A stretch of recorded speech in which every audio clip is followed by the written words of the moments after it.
Hi everybody, my name is Nairi and this is a channel all about trigeminal neuralgia. I'm a trigeminal sufferer myself. I've had it for around about 15 months now, and so things have moved on greatly for me. But what I do find is, particularly for those who watch my very first video with my very first story, they want to share their pain experiences. So today I'm going to describe to you the pain of trigeminal neuralgia. I'm going to do my best to share my experiences, but I'm also going to say to you that before I start, everybody's pain experiences are different, and what I find quite frustrating is when people try to speak to other trigeminal neuralgia sufferers and tell them how to get rid of their pain, tell them what only works for them, and tell them what the actual answer is. And I want to say to you right at the beginning of this video, there are several ways of dealing with the pain, and none of them are right and none of them are wrong. And there are several types of pain that a trigeminal neuralgia sufferer will go through, and none of them are right and none of them are wrong. It's just experiences. And I think trigeminal neuralgia is a very diverse disease.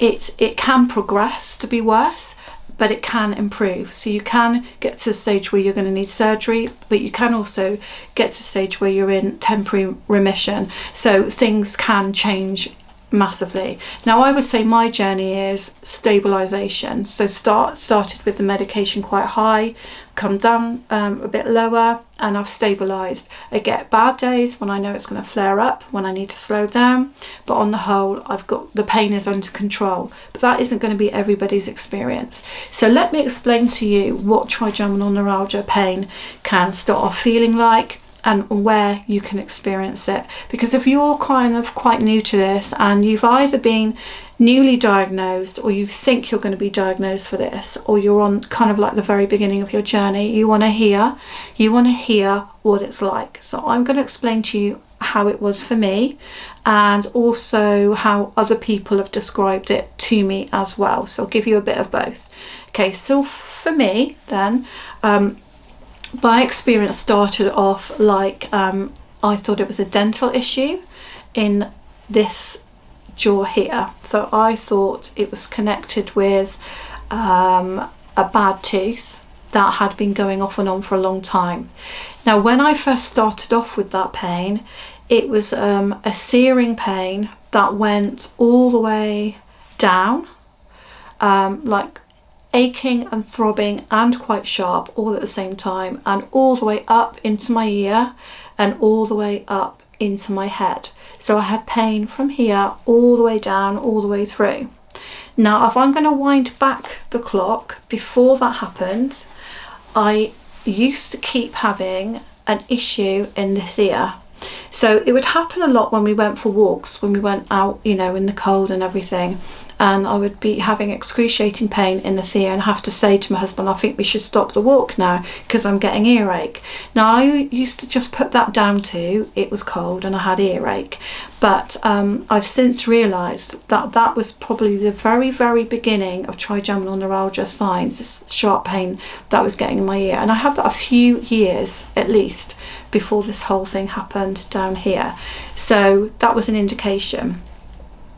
And also very strange as well, I had an ear test where I'd come out low on my hearing, and it was, he said, quite odd because it was like the mid-range that never normally happens, and he said it could be down to you having something wrong in the past. And I think, again, I'm not sure, but I think that it could be connected as well. Who knows? Who knows? So that was that. Now, no pain relief. This is where people get really confused. No amount of like your regular pain relief, like paracetamol, ibuprofen, I don't know what you call it where you are, would alleviate that pain. No amount of it. The only thing that kind of slightly helped in a way was if I lay down and I didn't really want to eat or drink very much either. So it wasn't a toothache, because a toothache would be alleviated by some of those stronger versions of those tablets, if you get my drift. So backwards and forwards to the dentist, and then she said to me, I don't think it is that, I think it's this. I'd never heard of it, as have not a lot of people. Now For me then, as soon as I started the medication that she had identified would help what is basically the electrical current or shock from the nerve pain, would control that, then I had some sort of relief. It wasn't massive, but it was noticeable. So you think in terms of the fact that you're having a nerve spasm in your face. So if you've ever had back pain, or you know anybody's had back pain, it will suddenly come on as a really excruciating pain. It's not an ache, it's deep. It feels really deep into the body, and that's what this feels like a deep nerve pain. And it can come when you're least expecting it, or it can build up. Now for me, I would say I have more, if you look at it, if you've researched it, as a TN pain. So I will have some indication that it's going to come on. So I will get kind of like a sensation of pain, kind of going down here in different places. Sometimes it will feel like almost like a crackly, prickly thing going on, and that might be an indication that I'm going to get pain. I find the pain down here more difficult to bear because it kind of goes deep inside, and it can go down here, and it can almost end up with me not being able to move my face very well, and certainly not be able to eat very well. But I might have a few days of that, but that will then probably then mean that I might have then a few days of the ear pain and the temple pain, which I can feel like I can slightly cope with a bit better unless it gets too intense. So it can go from being quite kind of like you can go about your everyday business, but if you are a TN1 sufferer, you can't do that because it will come on as a sharp, explosive pain. And that's slightly difference between TN1 and TN2, but I feel like the way that it's been described to me, I have a mixture, so I don't get that happening very often, but lots of people do, where it is nothing and then it's an explosive kind of nerve punching, stabbing pain, which will immediately stop them what they're doing. For some people it floors them, it's that bad. For me, it's more of a build of pain. I can feel it coming, and then it can get quite intense. Intense enough that sharpness and that deepness to make me have to lie down and not do anything.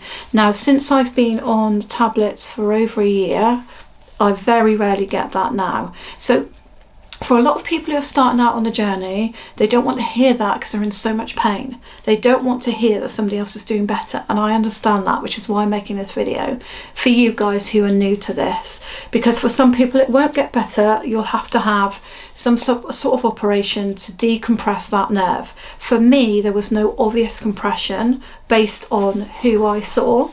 Should we just put it that way? Because I'm in the UK, and once they decide you've gone to enough people with COVID now, I've not been offered even a neurology appointment because my pain is under control.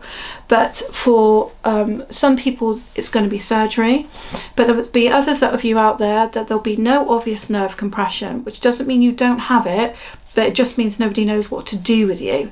And this can be very difficult because you can be going through pain and you're just passed around from pillar to post. But take it from me that if you're having these pains in your face and nothing else has been identified, then you're more than likely you do have it, and you're more than likely going to have to find a way to kind of reinvent your life and start to find new hobbies and things that you can do whilst you're experiencing some level of pain. So for me now, I can go about my everyday business, but when it starts to build, I slow down, and you will find that you will, in the early days it will build more often. You'll know you're going to get a flare-up, or you'll get more flare-ups, and you'll be trying to control that with medication. Some people find Tegretol really effective, some people can't handle it, and so you'll be going backwards and forwards, and people will be offering you different meds until you've got something that balances the situation out. And if it doesn't balance the situation out, you'll gradually be escalated until finally you'll need some sort of surgery to kind of alleviate that pain. But it's the type of pain that you can't really describe to anybody, and it's the type of pain that stops you doing your daily life when it's in the beginning, and it's the type of pain as well that you could also have times when you're fine, not 100% fine, but when it's not there. And that's when people think you are okay. And then when people question whether you're making up this thing and whether you know what you're going on about, and start likening it to, oh, well, I've had a toothache recently, or oh, I think I know somebody with this. Well, it's very different from anything else. So don't let whatever people say to you make you feel kind of down over that, over the how you're dealing with it. You have to deal with your trigeminal neuralgia in your way, whichever one you have, whether you've got a combo. You have to find the medication that works for you. You have to slow down as much in your life as what you need to do. In the beginning, I had to slow down. I was hardly doing anything at all. Wasn't going out, wasn't seeing anyone, was just trying to do kind of arty type stuff to keep myself sane, because I just couldn't see a way out of this thick cloud, which was like how I felt a thick cloud had come over me. And even when on the medication, when things improved, I was in a thick cloud from that. So it took me a long time to kind of accept that I had it. Once I accepted I had it, then I had a big kind of meltdown, and then I readjusted my life accordingly as time went on, and gradually did a little more and a little more. But that's been very hard to work that out, because one day I'll do more and the next day I can hardly do anything. So things change, guys. So whatever pain you have, it's okay if it doesn't sound the same as somebody else's. You'll find that a lot, that it won't. It's okay if you're at the beginning of the journey and you're in a terrible, terrible depression. It's okay to feel like that. It's okay if you're a bit further along and things have improved and life is a bit sweeter than it was before.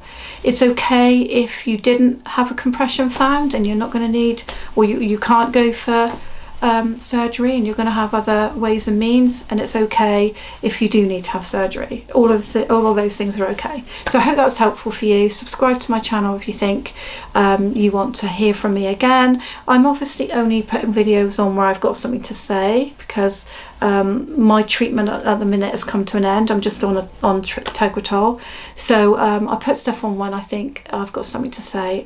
So yeah, look forward to seeing you on my channel. Thank you.